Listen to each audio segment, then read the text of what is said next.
kweli hapa. Ujambo mfuatiliaji wetu wa LWK TV yako pendwa kabisa, na natumaini kwamba mambo yako vizuri upande wako. Safi sana, tunashukuru nasi kukutana tena katika mara nyingine tena katika taarifa ya habari kutoka Saudi Arabia, ambako katika mji wa Riyadh, nchi hiyo imeshtua Marekani kwa kusaini mkataba wa kijeshi na Pakistani bila kutoa taarifa yoyote ya awali kwa mshirika wake wa muda mrefu, yani Marekani.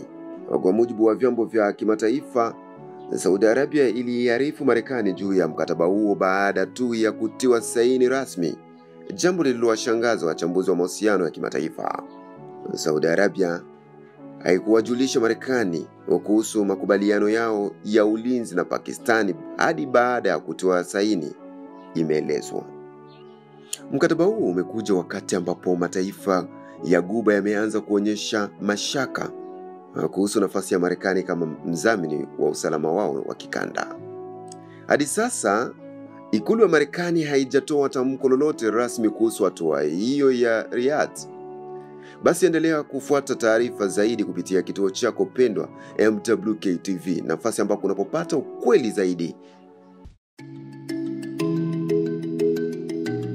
Kweli.